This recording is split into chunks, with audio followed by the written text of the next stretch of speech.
In this tutorial, you will learn how to create these column overlapping chart in Microsoft Excel. You can see here I have data of sale comparison for 2010 and 2012 during different months. I want to display this data along with the total sale.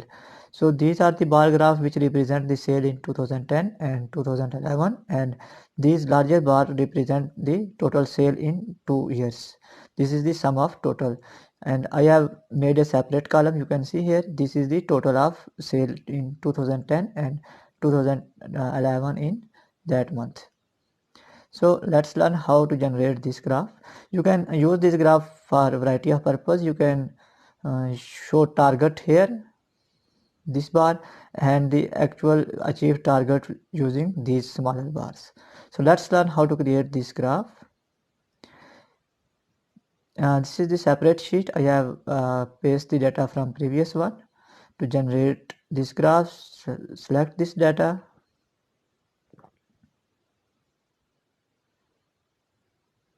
go to Insert tab, and here you will find the option of clustered column chart. So click on it. Now resize it.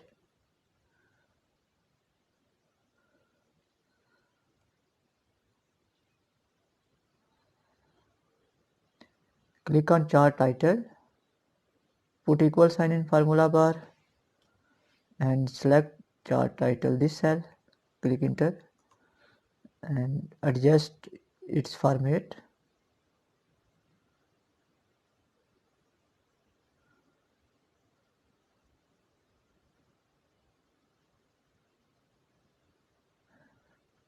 Now go to this plus sign, and I don't want grid lines, so uncheck this option, and I want axis, so check this option. So adjust these axes. This represents sale in rupees.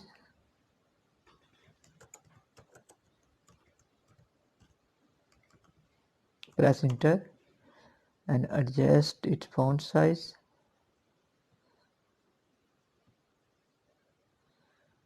Similarly, select other axis, and this represent month. Write month in formula bar and press enter.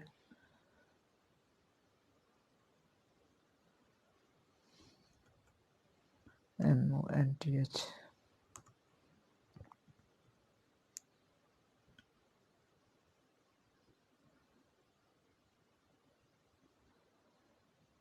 Now select these bars. First series, which is the sale in 2010.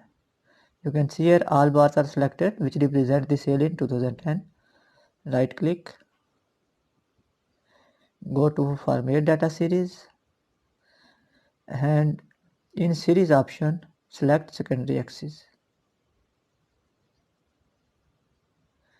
Now follow similar step for other series which is sale in 2011, and I will select this one. You can see here that this one is selected and these bar represent this data. So click on secondary axis option again. Now select that bar which represent this total one. So these are the total one is the purple one. So I will select this series. So make sure that this primary axis is selected for total. Now I will adjust the gap width and series overlap. In series overlap, select 100%.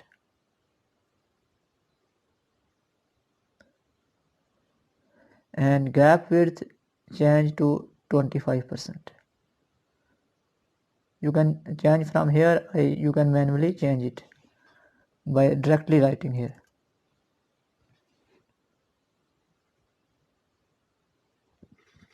Now you can see here that these data is displayed on axis, but it looks like the total value is less than these 2010 and 2011. For that purpose, we have to adjust these axis options.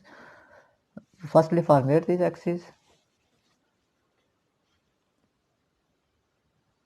In fill and line option, go to this option and select solid line and adjust it to 1.5. Secondly, if you go to this axis option and you want to tick marks, go to this tick marks option, and I want tick marks on outside. If you want inside, you can select here. Now you can see here that minimum value is 0 and maximum value is 1600. If you want to change the measure unit, currently it is 200, I change it to 300.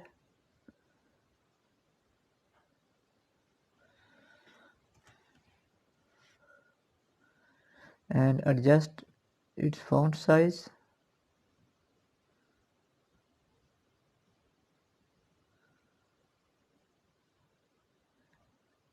Now you can see here that there is a difference of 300 between them, but remember that the maximum value is 1800. Now select secondary axis option and click on it. Go to again this series option. You can see here their maximum value is 800. Change it to 1800. Remember that the minimum and maximum value should be same for both these axes. Then your graph will be look better. Now you can see here that total value is more than these, and these are correctly plotted on this graph. Now select this axis and remove it. Similarly, you can format these axes as we formatted this one. Change its font size and place solid line here like this one. You can also insert the tick marks here. I will not repeat it again. You can do it yourself. Then select this one, legend, and you can move it to any place and adjust its font size according to your requirement and according to format. Now select these bars and go to fill and line option, and in border select solid line. Then select other series and select solid line. You can adjust its width. 0.75 is better currently for me. Select third one and solid line. You can see here that the formatting of the graph is now completed, and you can adjust this axis as I already explained. Thanks for watching this tutorial. Goodbye.